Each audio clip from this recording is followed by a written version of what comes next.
Thank you for attending today's episode of Leadership in Times of Crisis. We are living through a global crisis unlike any other in recent times. What is needed now are great leaders, leaders who will help us overcome our fear, our laziness, our limitations, our selflessness, our weakness for us to improve, work harder on things that we ordinarily would do on our own. In this webinar series, Leadership Types of Crisis, I'll be inviting leading global experts on leadership to share what makes a leader a great leader. And in today's topic, Trust to Work with a Generous Purpose, I've invited Dr.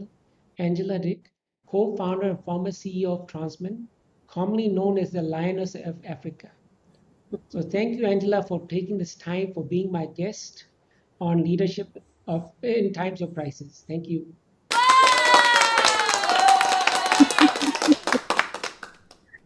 Only a very great pleasure, Suresh. Honestly, it's an honor to be invited. Thank you. So great, thank you. So can you please share with the audience what inspired you from being a school teacher into starting a temporary employment business in South Africa in 1983?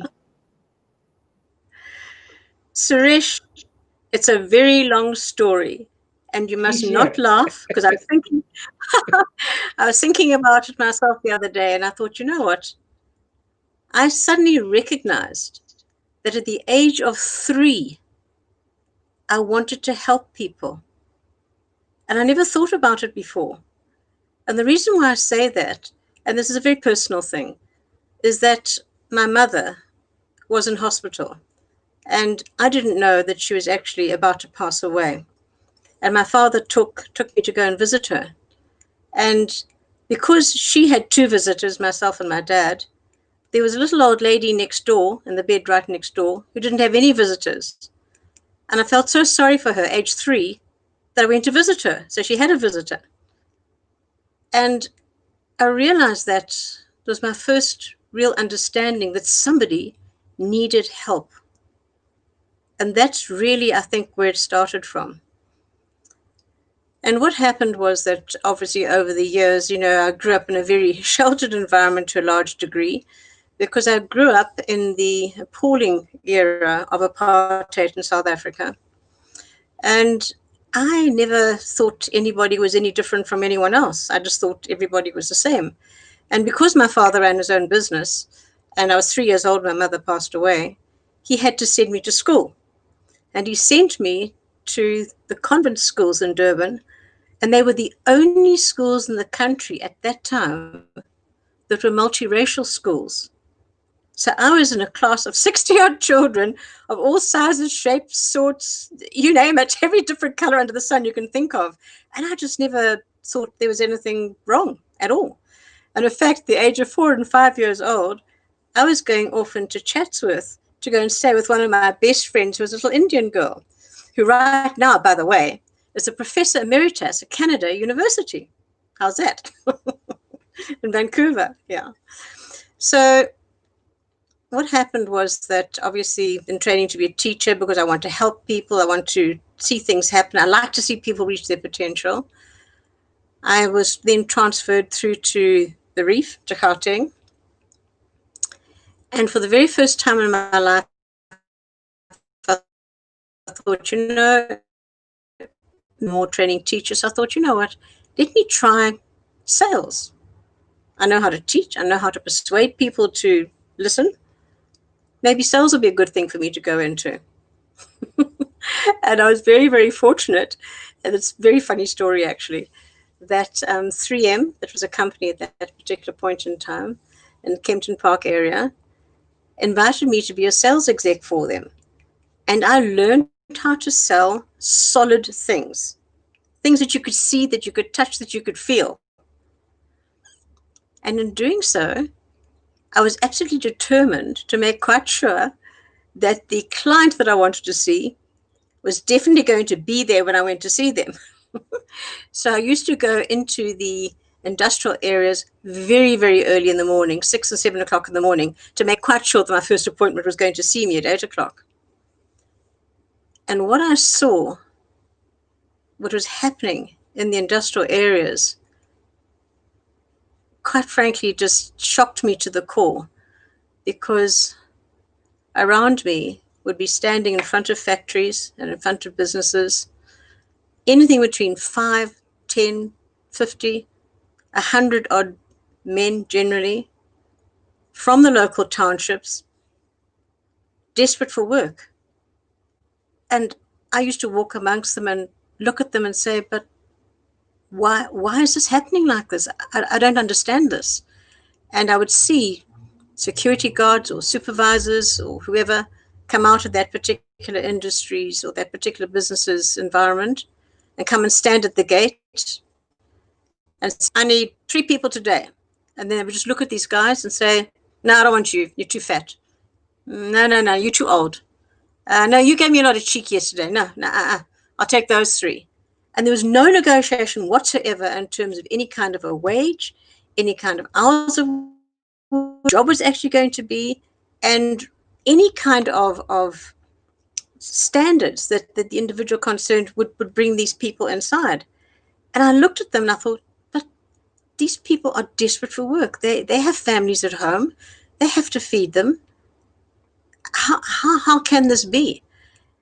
And it was that horror and that revulsion I felt for the system at that time, which I thought to myself, I am a qualified teacher.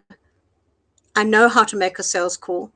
I know that I can pick up the phone and phone any company, any person of any description, and ask for an appointment to see them about anything. And I looked at it from the potential client's point of view, and I thought, they've got no security in recognizing that a particular individual who perhaps worked very well for them would continue to come back the next day or the next day. They had no way of recognizing what experience they had, what potential they had, what certificates of service they might have. And I thought, I can meet 2 requirements, 2 needs at the same time. One, help the people who desperately needed that, because I could actually recruit them properly. I could screen them. I could put them through tests and so on, examine them and so on. And at the same time, I can get through to the manager of that particular company, and I can make that appointment, and I can take that individual and make that a secure employment for them long term. And that's how the whole thing started, because some of the stories I could tell you, you actually wouldn't believe, but I tell you that to me has been my main focus in life, and it's incredibly rewarding. And I'm talking that from a heart perspective, if you understand that. That's how it started. Thank you. It's impressive. So Transman has been responsible for placing over 3 million South African citizens into work. Your mission Yes. and the benefits you bring to so many underprivileged people surely earns you the title of a great leader. And besides this, Thank you. Making numerous, emotional, Suresh. and besides this, the numerous awards that you have won during your career validate this as well. Like the South African Businesswoman of the Year Entrepreneur, Standard Bank Business Woman of the Year, Black Business Quarterly Most Outstanding Woman in Business. You were even the finalist with Ernest and Young Entrepreneur of the Year awards. The most influential woman in business and government in South Africa in the year 2007, 15, and 16. So that's impressive. And even you were part of advisory board of the First National Bank. You are the Yes. top 100 most influential women in emerging economies globally. You even won the Global Inspirational Woman in the Leadership Award, Global Women Leadership Hall of Fame 2016. You are like a goddess. That's Oh why no! we Come call you on, the lioness Suresh. of No, I didn't. South I Africa. didn't. I didn't go looking for those awards. They just happened. Honestly, I got a You must have surprise done every your time they That's gave why they me give one. it to you.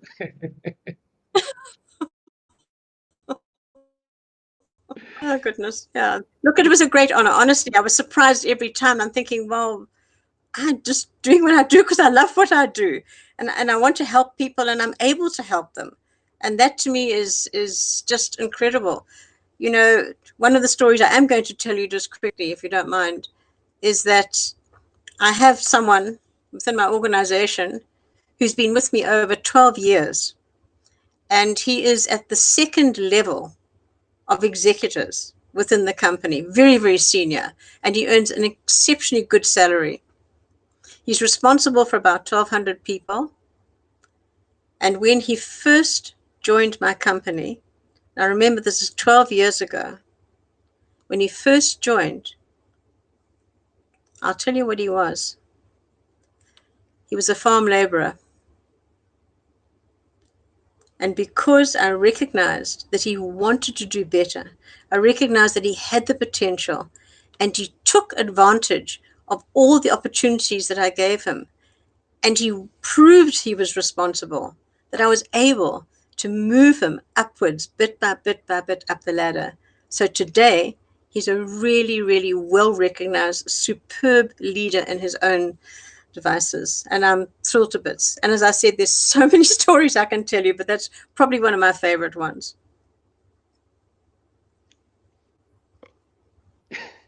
Inspirational. Thank you.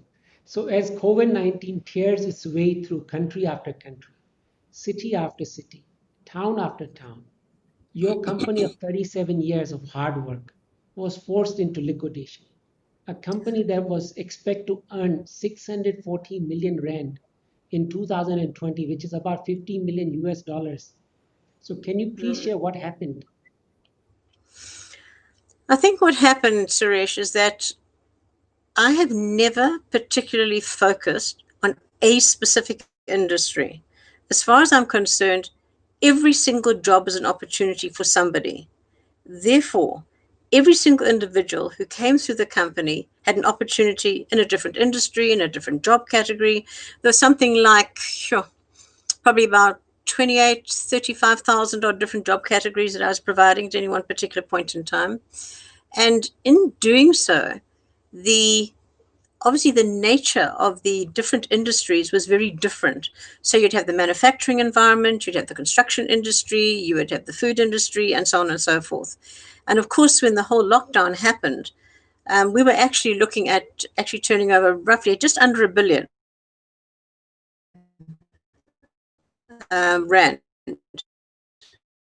that particular year. And what it did was literally take out almost the entire workforce, because obviously the clients who could use their services, they themselves had to close down.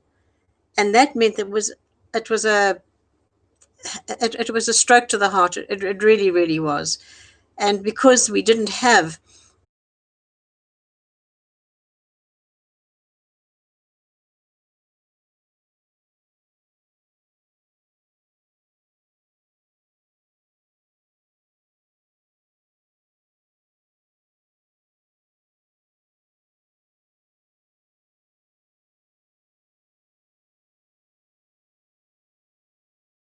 yeah, sure. Just give it a minute so it streams back live. Just one more minute. Okay, so we are back in action. So sorry, Fine, I thank we you. missed saying, so you can continue. Sorry, I forgot. Where did we actually disconnect, Suresh? I I wasn't think sure. towards you were just sharing what happened, so you can start again, Yes. like what happened. I think what happened was that with COVID hitting the whole of South Africa and the whole world, in fact, that naturally, because it is people that it was affecting, that with the very, very severe lockdown, literally hardly any company could actually operate.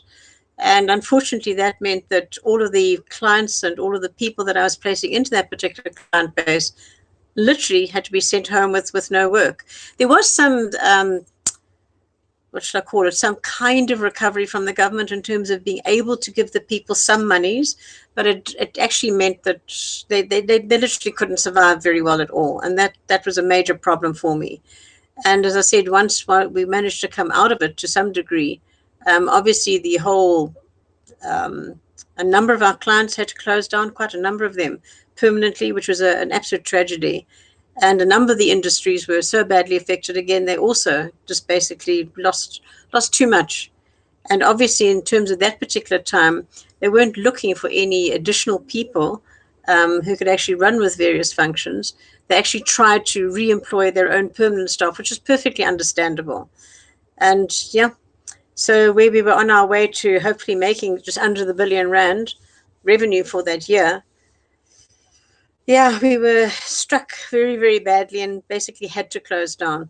But as I said, fortunately, I was able to place a number of my people in other areas and with other organizations that were a little bit better off than we were, and even some of my permanent staff, but certainly not everybody. And that basic, it does, it breaks my heart. It really does. But even today, I'm still trying to help people in so many different directions. I have so many people who contact me. I don't even know them, but I don't care. They have a problem, and I try to help. Always try to help. Thank you for sharing that story. And overall, how did your employees react initially? Because obviously they just lost their jobs. What was their Yeah. reaction? Complete shock. I think that was right throughout, not just only our company, but right throughout the whole country. And it wasn't something that anybody was actually expecting. And I think that some of them were obviously very, very down in terms of their depression. And there's not, you can do some things to help, but not always, because people have got to take a good hard look at themselves. What can they actually do to better their own situation? And it's something which one's got to be brutally honest with oneself and say, all right, look, I'm very good at this, and I'm not too good at that. And maybe there's a different way in which I can create an income for myself and for my family, and look at that. And if one can get assistance in doing that, then one should do it. But it isn't easy. And of course, everybody is not the same. I think that a lot of people have taken a huge knock in terms of their self-confidence and in terms of even their own family leadership. So yeah, but one's got to take a deep breath, count to 10, not to 3, count to 10. And as I said, take a good, hard, honest look at yourself and say, okay, what can I actually do about this? Stay calm. Always stay calm. Think carefully. And if you find you're getting yourself in an emotional mess, take a deep breath, count to 10 again. Go to sleep if you have to. Sleep's very good for this.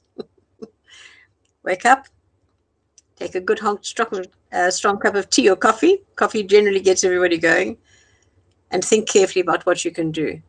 And get your people in your family to help you, because sometimes you don't always see the faults in yourself, and you need to get criticism from other people to say, well, you don't do that very well. And yeah, you have to accept that honest criticism, provided it's honest, and again, what we were talking about, from somebody you can trust. Thank you for that great wisdom, especially for the great leaders out there. This really helps in times of crisis. So, uh, have your priorities been reset? I think that from my priority will always be to help people. I I don't know what else I would want to do, to be absolutely honest with you. And I think that my priorities in terms of that is still number one. Number two, it's finding a different way of achieving success, relying upon the experience, relying upon the relationships to a large degree, relying upon the different types of industry which are out there. Because, as I said earlier on, that one of the things which I'm always grateful for is that I did not focus on a particular industry, which means I've got a pretty good overview of pretty much all industries throughout the world, except maybe IT. You always have to tell me which button to press. Yeah, and I think that one's got to be, as I said, brutally honest. Redirect yourself. Do the things which you really think you can do well. And guess what? Keep on going. Don't ever, ever, ever give up. I don't believe in giving up. There's always another way to deal with a problem, as long as it's honest and it's true and it doesn't hurt anybody.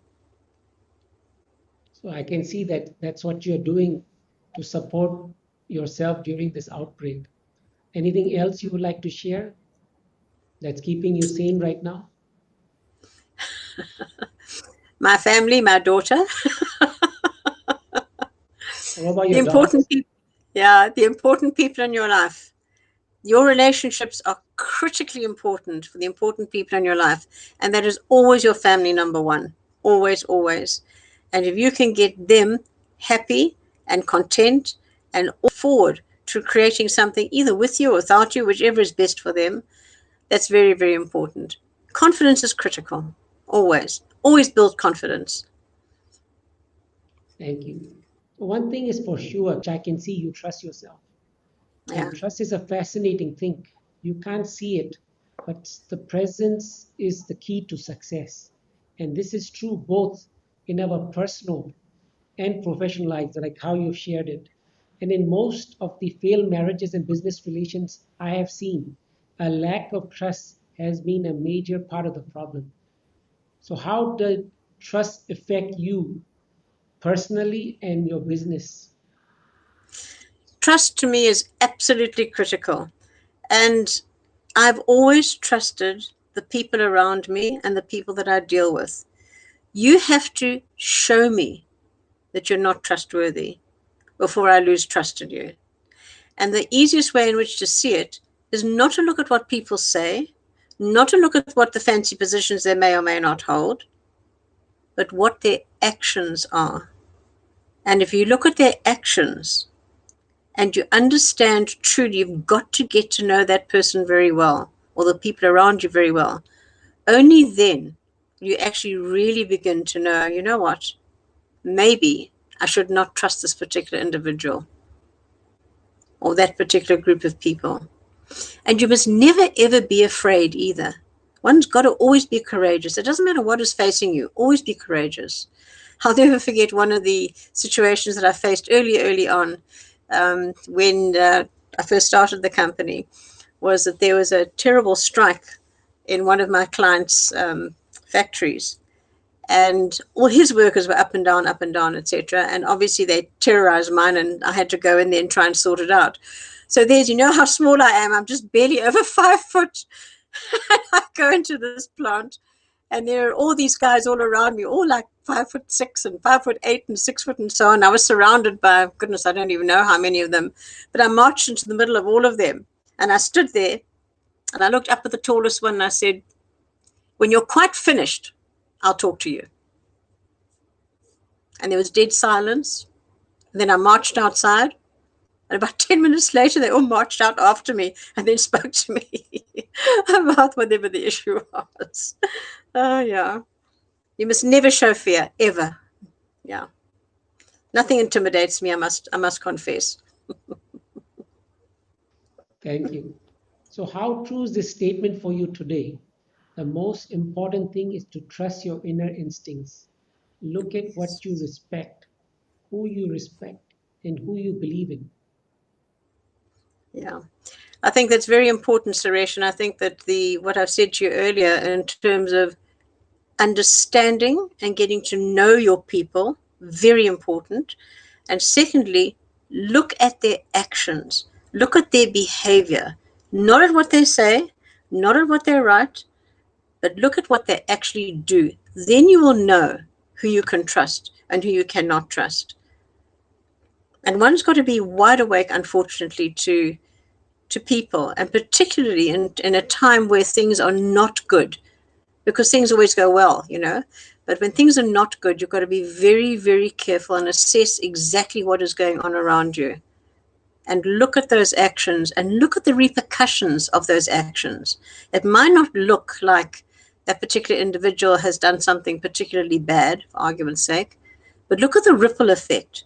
And always remember, every single thing that one does, there is a ripple effect. Is that ripple effect going to be good or is it going to be bad? And why is it bad? And who is it going to affect?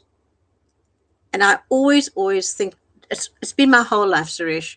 People come first, always. Thank you. So when thinking about trust, most people think it's in the context whether or not we think others are trustworthy. Like, do we trust our spouse or our boss? But I've come to see that it's difficult to trust someone who doesn't trust themselves. And that's also difficult to trust someone who doesn't trust you. So after the closure of Transmen, have you asked this question, what am I actually here for? in terms of you asking the question of me. You know what? I'm still here to help. I'm still here to create success. I'm still here to make sure that those people who have potential and who want to succeed in life, if I can help them, I want to be able to do that. And that doesn't mean to say that I'm going to just carry on in the same old way as before.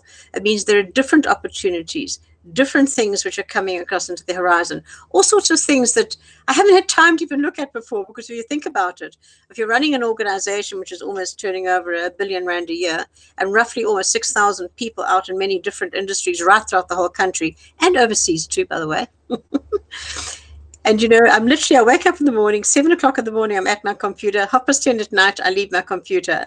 And that's literally it. The whole day, you're focused on making quite sure that things happen the way they should be. And one critical thing that I've always, always done, and this thing it's blown my mind away on many instances. The last thing I do at night, I send out a message to every single one of my staff members. Everyone I contact every single day, last thing at night, and I call it Thought for the Day. And I send them a message from myself about whether something's disturbed me or something good that has happened.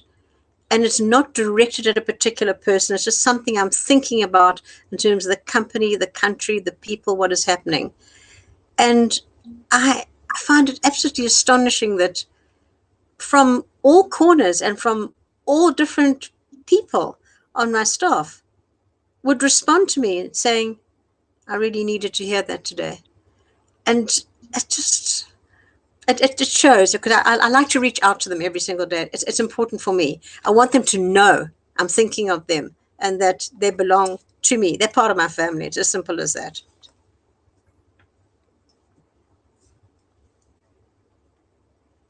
I can't hear you, Suresh. Sorry. I can't Thought hear of the him there. day to end the day. It's a great way forward. It makes you gratified for being who you are, and also those people you're recognizing their value they're adding in not Yes, only your yes, life but lives of others. So yes. now, what can you share? Like, what kind of positive learning that you've received from all this taking place right now? I think the positive learning is that be true to yourself, have confidence in what you know you can do, and have confidence in having the ability to give out those opportunities as well to other people. Bring people close to you so that you can work with them. Not one of my members of staff has ever worked for me, Suresh. They've always worked with me. And that to me is the most critical thing. And if you can do something to help somebody, do it. Why not? You're helping somebody on their way. And I will continue to do that for the rest of my life. I just like that. Thank you for being the guardian angel of the world. So, whatever it is to do, keep doing it and be steady and determined to make it happen in your own environment. Trust yourself Always. and instincts, and don't let anyone tell you you're not good enough, because you are. That's what you had said in the previous part. So, it's Yes. amazing that these are the values that you live by. But then there Yes. are also leaders that trust themselves too much. That is, that they have much more faith in their own experience, their skills and insights. They do everything. Following the kind of leader only is appealing if you are okay with not really having a voice in the process, Mm, simply being instructed what to do all the mm. time. So, do you feel that's the right leadership model? No, sorry. No, because you know what? You can learn from everybody. It doesn't matter what their walk of life is. It doesn't matter what job they're doing. It doesn't matter what the industry is, nothing. You can always learn something new and valuable from somebody else. To see something from another person's eyes and another person's experience and another person's understanding is critical. Otherwise, how can you lead people forward? You can't. You can be the most superior person in terms of training and engineering, let's say, for argument's sake. And I don't have anything against engineers, honestly. But for example, something of that nature. And Don't forget about the people. They will see things that you don't see because you're so focused on whatever it is that you're looking at, you forget about all the other stuff. You've got to keep an open mind at all times, always. And some of the brightest ideas that I was able to put into the industry have come from the most amazing sources that you'd never expect it to come from. And that's important. It adds all the time. Thank you. So let's get even deeper, Angela. So, what do you Yes. look up for inspiration or mentorship? I think what I look for is, first of all, the individual concerned. I don't mind who it is or where it's from, is that they must genuinely want to learn. That's the first thing. The second thing is that they must ask questions. Whatever it is that I say, they must question me. Why are you saying that? Why do you think that? What is the reason behind it? The third thing is I want to be able to see that individual progress. Whether the progress is slow, whether it is fast, I don't mind, as long as I can see them progress. Very important. And if one can see that somebody genuinely wants to reach their potential, they sometimes don't always realize that they have potential. And I see potential in everybody for all sorts of things. And I think it's really, really important. And if, for example, they've chosen a particular route in life and maybe it's a wrong route or I think it's a wrong route, I'll tell them so, but very gently and maybe pose them in a different direction. So, who's your superhero or superheroine? You know what, Suresh? Everybody, because everyone has got something to offer. And if you stop accepting the fact that people have not got anything to offer, you stop learning. Why stop learning? What's the point? I mean, you don't be an old fuddy duddy, you think you know everything. Do me a favor. Everyone's got something new to offer, something exciting, a different point of view. So, as far as I'm concerned, I'm comfortable with everybody. They've all got something to teach me. Thank you. So can you name a person who has had tremendous impact on you as being a leader? Yes, that person is no longer alive. That person was my father. My father, and I'll say it very, very simply, was a man of honor. And if you can understand that, that's all you really need to know. Thank you. So let's come to this. So, what is one decision you wish you didn't make during this pandemic? Hmm. That's a difficult one, Suresh. Take your Very time, no hard. rush. Take your time. Go a Sorry? bit deeper. Count to 10, 9, 8, 7, and then come up with it. The one decision I didn't make that I wish I hadn't made. I think it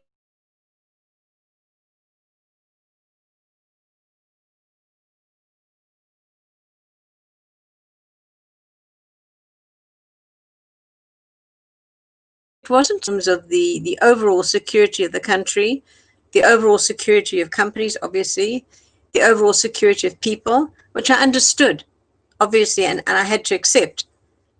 I wasn't comfortable about it, but I had to accept it. Thank you. So let's go on. What are the most important attributes of a successful leader, according to you?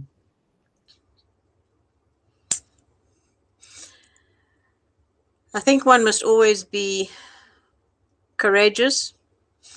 I think you must always have a very clear sense of direction, and your clear sense of direction must be guided by the information that you have researched properly and with the input of your people in which you have or in who you have confidence. Because if you don't have that, and you must take your people with you, because if you don't take them with you, what kind of a leader are you? They must have confidence in you. They must respect your decisions.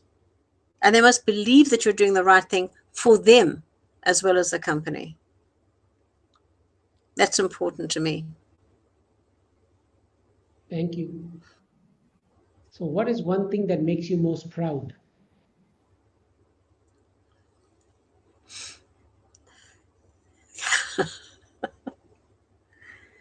I think what I wanted to do, Suresh, was to leave a positive legacy behind in terms of Transman.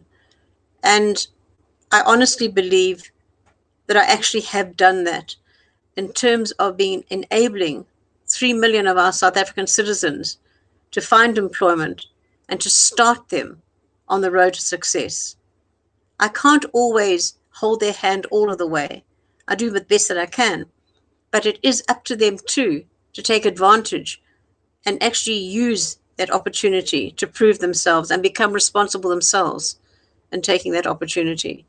And that to me, I am proud of it in many different ways. I like to think I've made a difference, a positive difference in those people's lives. That I am proud of, yes.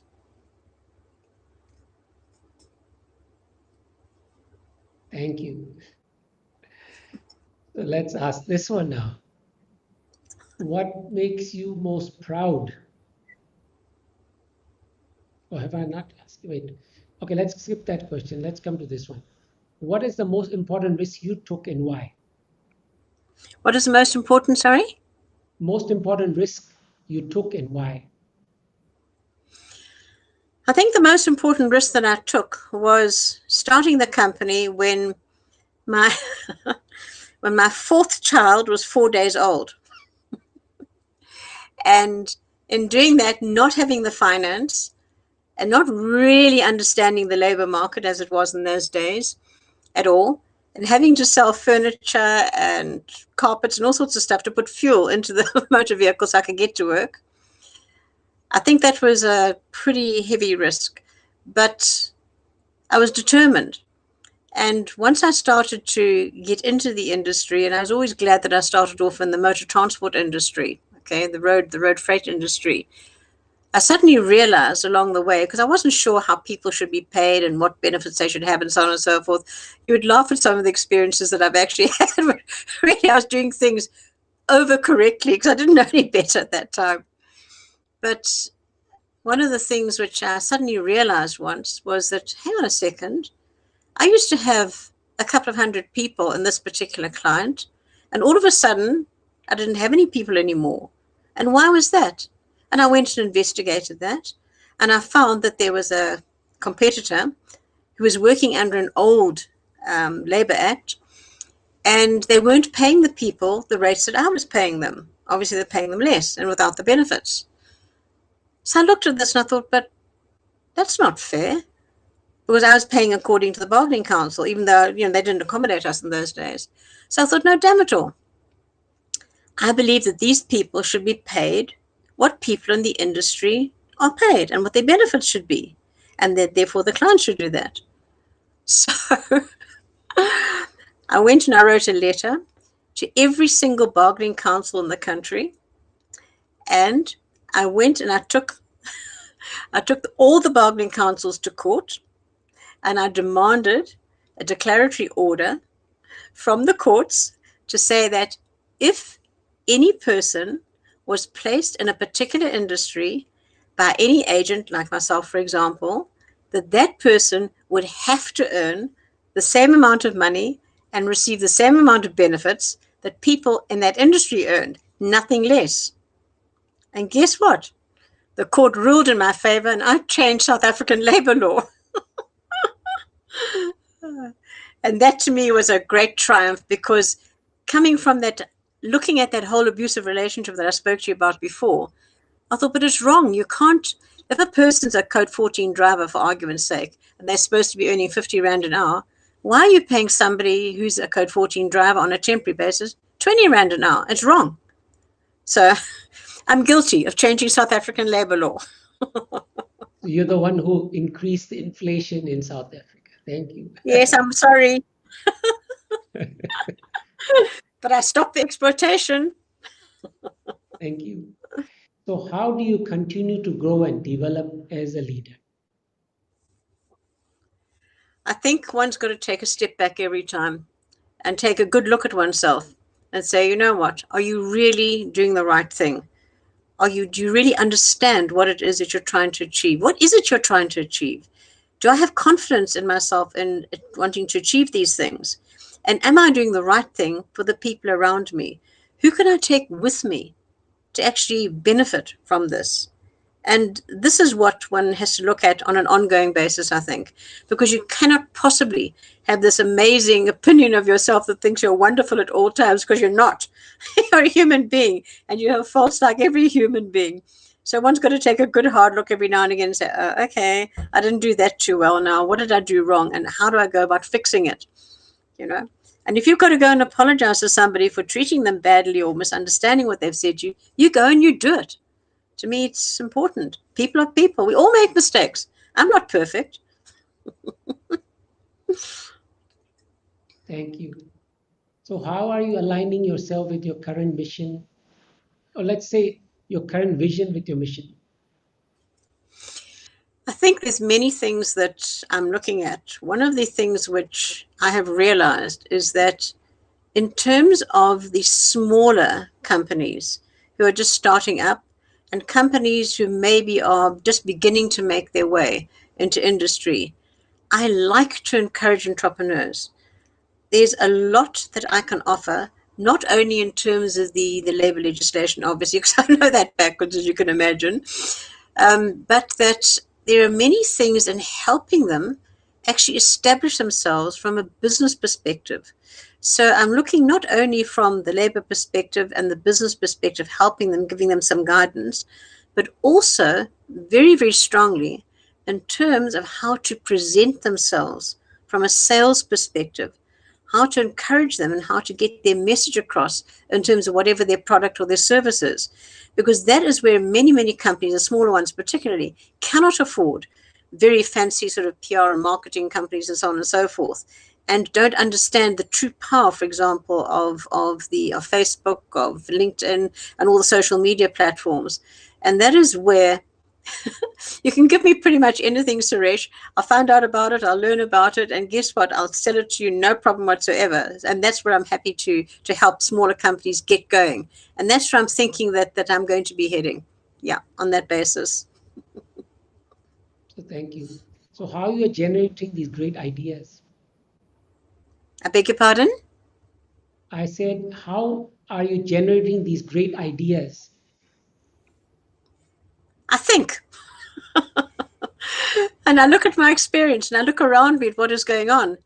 And I see where companies are not doing all that well because they're not presenting themselves properly and they haven't given thought. We'll put it this way, they have given thought, but because perhaps they might be technical people, they're not understanding how to address that information through to potential clients who would want to use their services and whatever those services are. And there's a lot that I'm very lucky to have in terms of my background, again, from a, again, I know it sounds odd, but from a very heavily artistic background, that I can make advertising very impactful and make quite sure that whoever it is who's looking at whatever the product might be want to sell it, want to buy it. And that's important for me, which means that leads you to success ultimately. Thank you. So, what are the most important traits to look for when you are hiring a new employee, when you start again? I think the most important trait is that obviously one has to look at the skill set first of all, otherwise, or the skill set might not be 100% perfect, but if you have an ability to help that individual learn additional skills and reach further, fine. That is not a problem whatsoever.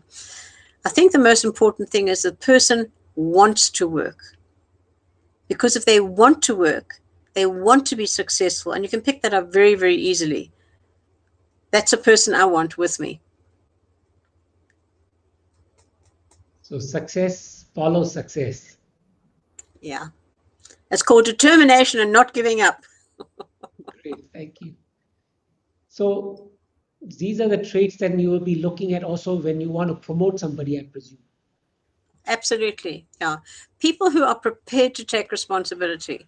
And though that's a very, very important feature. And what's also very important for me is people make mistakes. We all make mistakes. Therefore, own up when you've made a mistake, accept the fact you've made a mistake, ask how to fix the mistake, fix it, move on, and don't do it again.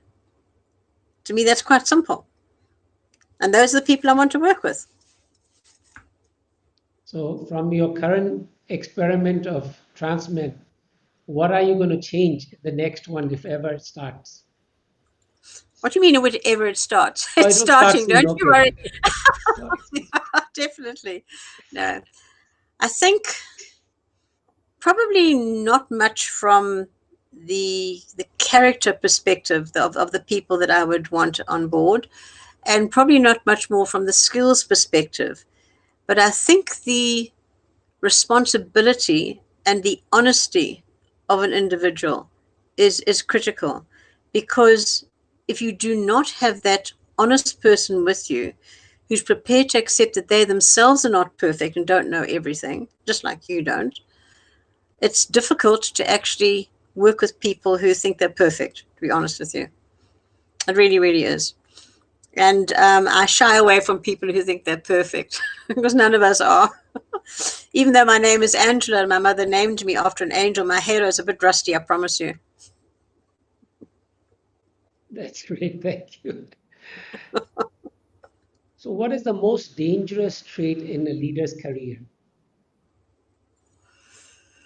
Most dangerous trait, to be self satisfied and think that you're perfect. And think that whatever you announce is absolutely 100% perfect and everybody will do as you tell them to do. Because if you've got a closed mind, you're not going to succeed ultimately. You have to have that open mind. You've got to. Thank you. So, what is one characteristic that you believe every leader should possess right now? I think that the one characteristic that every leader should have is they must be honest with themselves. If you don't recognize yourself, what faults you have, what the good things are and what the bad things are, then you become overconfident. And then you become full of yourself. And before you know it, your own people start to disrespect you because they can quickly suss out that you're not perfect and you don't know everything. Thank you. That's a great advice. So, now what advice would you give someone who's just going into leadership position for the first time? I think they must take a very careful look and have a careful understanding about why they are in that position. What was the real reason for them being in that position? Did they just create that position for themselves? Or was there a board maybe who selected them for that reason? What is it that triggered that leadership position in that person? And they again need to be honest with themselves. Are they comfortable themselves with that reason that they were selected? Because maybe that reason was not the reason they should have been selected. And you've got to be very self-critical and honest with yourself. And taking that forward, in understanding that, what are you going to do if you know personally that you're not that kind of leader? What are you going to do about it? And that's a decision that every person's got to look very, very carefully at themselves and say, okay, I'm not good at this. They chose me for this. I'm not the correct choice. What do I do about it? What can I learn from it? How can I change it? Is this something that I really, really want? Because maybe you're setting yourself up for failure. Exactly. Because the moment your people don't trust you, you're lost. Correct. Absolutely. And this is what's very important for what leaders are doing right now. Am I even ready to take this responsibility? If not, just say I can't do it right now. Please give it to someone who is capable of Yes. taking care of the needs. 100% agreed. Yeah. Thank you. So, what are three books you would recommend for someone to read right now, since we have so much more Three. time? Suresh, how can you ask me questions like that? There are Easy there are question. so many things. Yeah, Sorry. there's so many great books out there. I'm sure you must have picked up a few, or you're planning to read even. Those are good to share. Suresh, you're being very naughty asking me that question. Remember what I said to you? I work from 7 in the morning till 10:30 at night. When do I get a chance to read books? Okay, all right. So she's not going to share her favorite books. What about my book? Oh, honestly, Suresh, send me one and I'll read it. Okay, thank you. No, no, but seriously, I think that there's a lot of introspection's got to come, and you have to understand yourself. I know what you can and what you can't do. And I think that programs such as you, as you're running right now, the leadership in times of crisis, I think this is of infinite value because you're getting so many different perspectives and different messages. And each person's got to make up for themselves what they really, really believe in, what they can achieve, and whether they want that responsibility or not. I'm prepared to accept responsibility, no problem. If I make a mistake, I expect you to tell me I've made a mistake, but tell me why, and I'll learn from it. No problem. Thank you. I wish all leaders thought like you, worked like you, and behaved like you. But it's hard to find great leaders like you who understand that sometimes it's best to listen and follow Mm, versus only have people follow them all the time. absolutely. So, is there any more advice you would like to share, Angela, that I might have not asked you? You think they definitely need it, otherwise they are going to fail as leaders? I think one of the things that you've just said now, Suresh, is very important, is that it's critical for leaders to listen. Because if you don't listen, how come you're so perfect? You're not. Nobody's perfect. And if you don't listen, guess what? Your people will stop actually talking to you and they will stop listening to you. Then what? Thank you. So, one of the greatest traits in being a great leader is the ability to share without expectation. If today's Yes. webinar has helped you generate more hope, optimism, and provided you with advanced tools for making a difference as a leader, please share this video with friends and colleagues. And thank you, Angela, for being my guest today. Thank you for inviting me, Suresh. Thank you. And I would love to see you all next week on episode 4. And we have another great speaker. Her name is Hema Was. See you next week. I don't want to tell you that much right now. Thank you,